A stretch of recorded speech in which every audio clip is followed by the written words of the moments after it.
Some books really do change the world. Landmark works of fiction that so profoundly shape our understanding of the human condition and provide such lasting inspiration and influence that they deserve to be placed alongside key scientific discoveries as gifts to humanity. Today, a small book with a giant reputation. Things fall apart.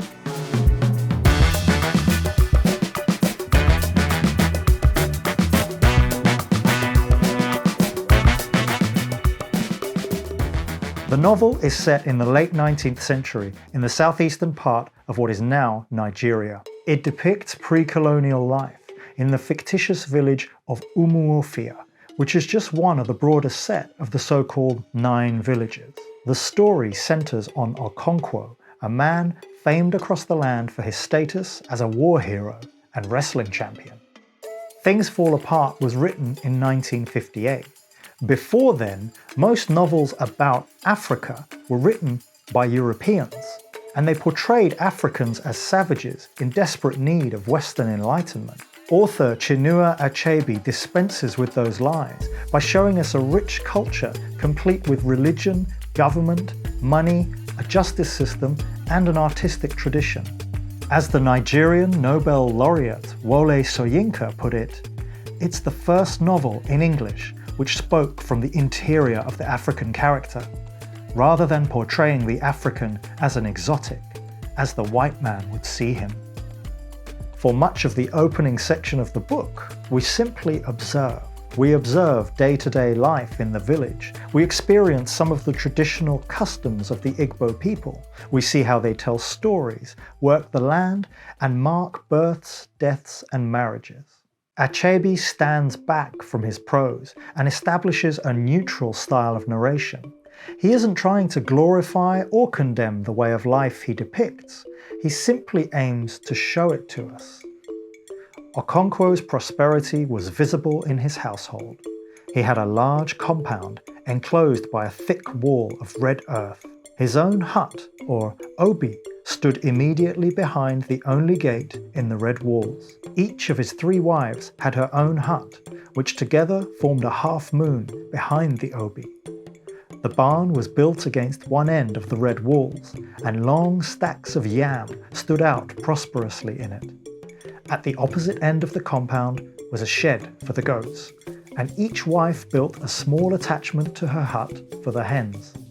Near the barn was a small house, the medicine house, or shrine, where Okonkwo kept the wooden symbols of his personal god and of his ancestral spirits.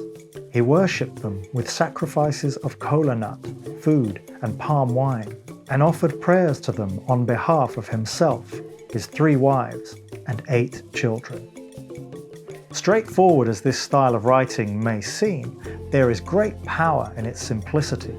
As the events of the story unfold, the reader is allowed the space to make their own judgments about the actions and motivations of the characters. Achebe isn't particularly interested in manipulating us either one way or another. It's as if he's saying events simply happen, and sometimes it's only in retrospect that we can begin to understand how or why, much like real life. Despite his elevated status in society, Okonkwo is afraid. His achievements bring him no peace. He is obsessed with ideals of masculinity and hard work, and frequently troubled by his children's inability or unwillingness to live up to those ideals. Okonkwo ruled his household with a heavy hand. His wives, especially the youngest, lived in perpetual fear of his fiery temper, and so did his little children. Perhaps, down in his heart, Okonkwo was not a cruel man, but his whole life was dominated by fear, the fear of failure and of weakness. It was deeper and more intimate than the fear of evil and capricious gods, and of magic, the fear of the forest and the forces of nature, malevolent, red in tooth and claw. Okonkwo's fear was greater than these. It was not external, but lay deep within himself. It was the fear of himself, lest he should be found to resemble his father. Even as a little boy, He had resented his father's failure and weakness. And even now, he still remembered how he had suffered when a playmate had told him that his father was Agbala. That was how Okonkwo first came to know that Agbala was not only another name for a woman, it could also mean a man who had taken no title. And so, Okonkwo was ruled by one passion, to hate everything that his father, Unoka, had loved. One of those things was gentleness, and another was idleness. Like any Shakespearean tragic hero, Okonkwo has a fatal flaw. In his case, it's the flaw of single-mindedness. He cannot conceive of another path to self-worth other than through his achievements. The culture he lives in is on the cusp of profound change. If you know your history, you'll know what was happening in many parts of Africa in the late 19th century. The power of this novel is in the way it shows how these notions, a sense of self, a sense of society, inevitably come under pressure, cracks emerge, and change comes, welcome or not. As Achebe's coolly detached, subtly powerful prose tells us, things fall apart.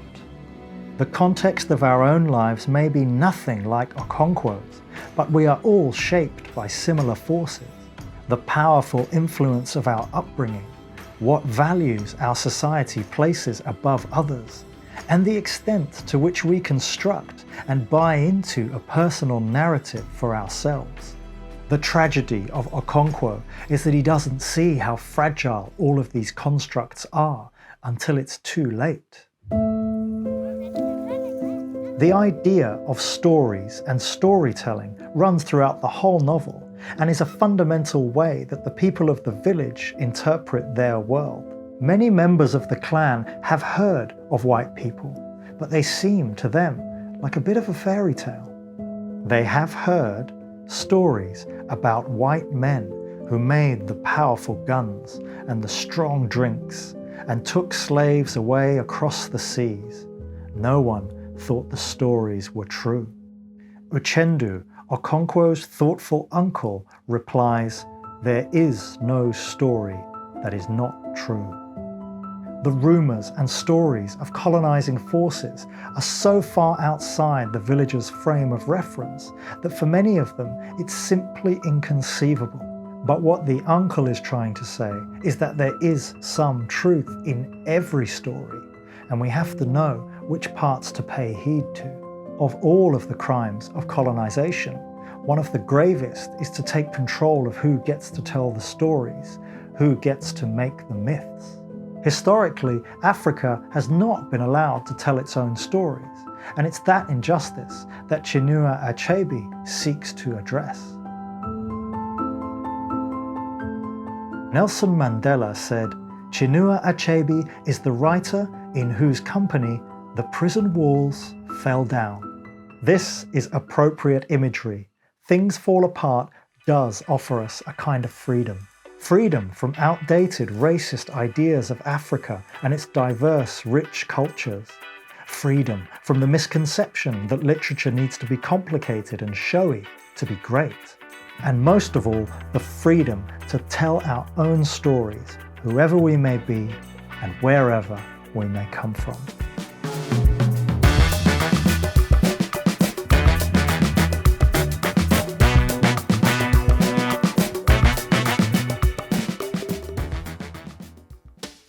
You've been watching The Portly Raven, where we devour great books and then crow about it. Please do like and share this video, and don't forget to subscribe to the channel to support the creation of more books-related content just like this.